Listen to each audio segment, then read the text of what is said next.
Halo, perkenalkan saya Yuliana Nyoman Trianti dari Prodi Manajemen dengan NIM 0536100331.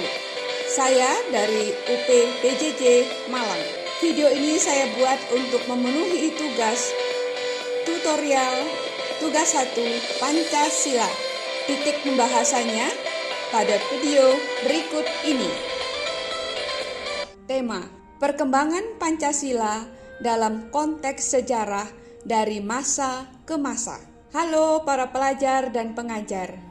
Hari ini kita akan membahas topik yang sangat menarik dan penting bagi kita semua, yaitu penerapan Pancasila di Indonesia dari masa ke masa. Sejak proklamasi kemerdekaan pada tanggal 17 Agustus 1945 dan ditetapkannya Pancasila sebagai dasar negara Indonesia pada tanggal 18 Agustus 1945.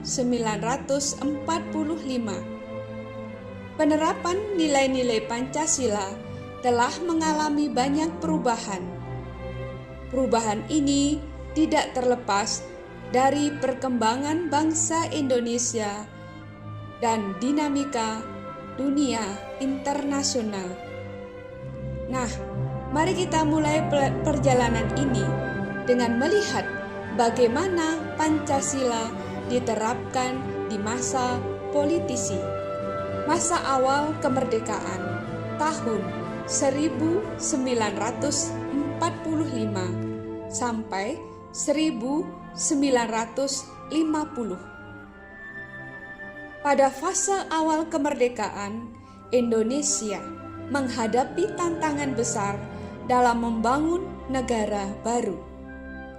Pemerintah dipimpin oleh Presiden dengan dukungan dari Komite Nasional Indonesia Pusat (KNIP). Kekuasaan Presiden cukup besar, tetapi berkembang dengan dikeluarkannya maklumat Wakil Presiden yang memberikan peran legislatif kepada KINP. Perubahan politik terjadi dalam konteks usaha untuk mengganti Pancasila dengan ideologi lain seperti komunisme dan syariat Islam.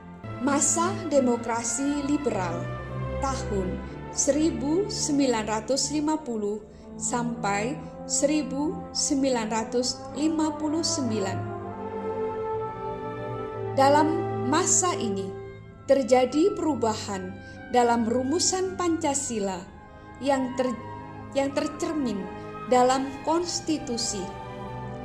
Penerapan Pancasila lebih mengarah pada ideologi liberal, tetapi beberapa daerah mengalami pemberontakan separatisme.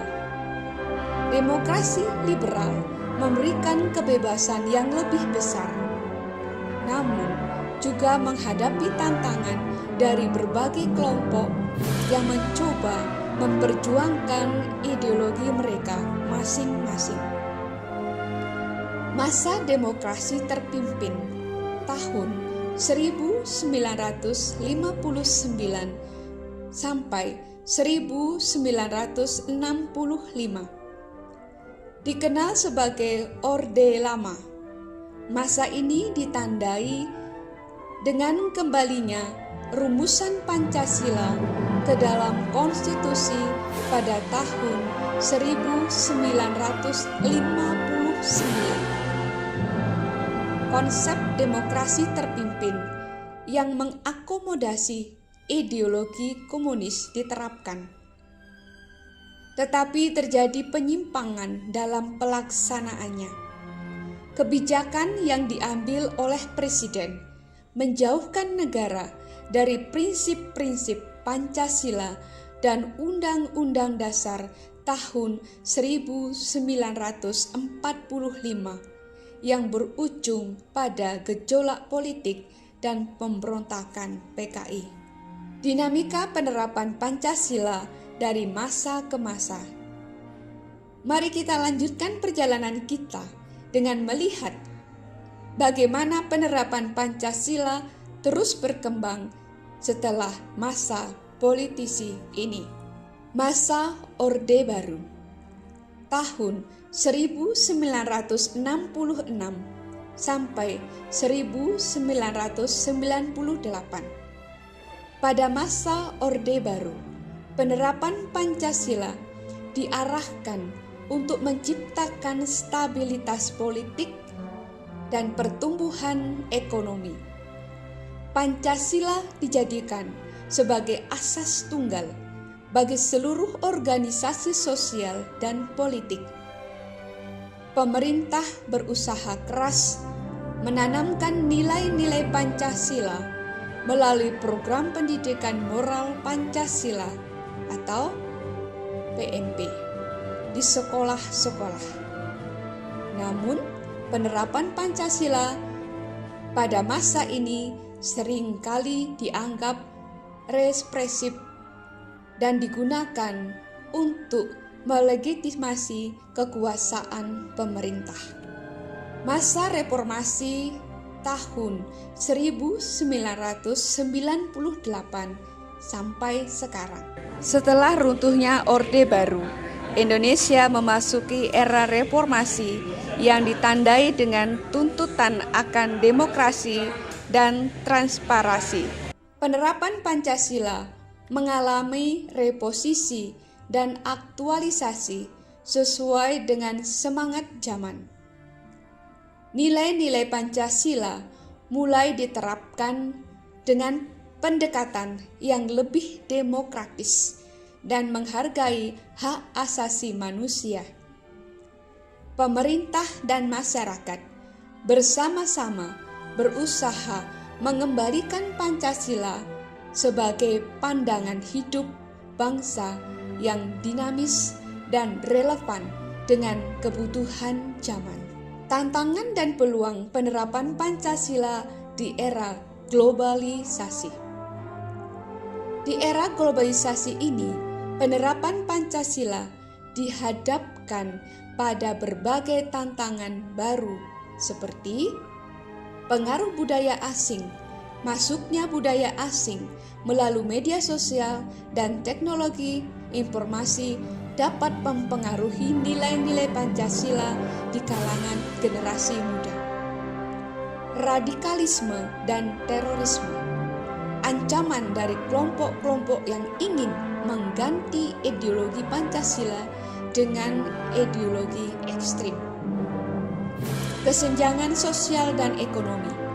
Ketimpangan yang masih terjadi di berbagai daerah dapat menghambat penerapan nilai-nilai Pancasila yang menjunjung tinggi keadilan sosial. Namun, di balik tantangan tersebut, terdapat peluang besar untuk mengaktualisasikan nilai-nilai Pancasila dalam kehidupan sehari-hari. Pemerintah bersama dengan masyarakat dapat melakukan langkah-langkah sebagai berikut. Pendidikan karakter. Memperkuat pendidikan karakter berbasis Pancasila di sekolah-sekolah dan perguruan tinggi. Penguatan institusi. Memperkuat institusi-institusi negara yang berlandaskan nilai-nilai Pancasila untuk mewujudkan tata kelola pemerintahan yang baik. Partisipasi masyarakat. Meningkatkan partisipasi masyarakat dalam berbagai kegiatan sosial dan politik yang berlandaskan nilai-nilai Pancasila. Sebagai kesimpulan dan penutup, perjalanan penerapan Pancasila di Indonesia dari masa ke masa menunjukkan bahwa Pancasila bukanlah sekedar dokumen sejarah, tetapi sebuah pandangan hidup yang dinamis dan terus berkembang seiring dengan perubahan zaman. Dari masa politisi hingga era globalisasi, Nilai-nilai Pancasila selalu relevan dan menjadi dasar dalam membangun bangsa yang adil, makmur, dan berkeadilan sosial. Terima kasih sudah menonton. Semoga pelajaran sejarah Pancasila dapat menginspirasi untuk lebih mengamalkan nilai-nilai Pancasila dalam kehidupan sehari-hari. Sekian, terima kasih, sampai jumpa.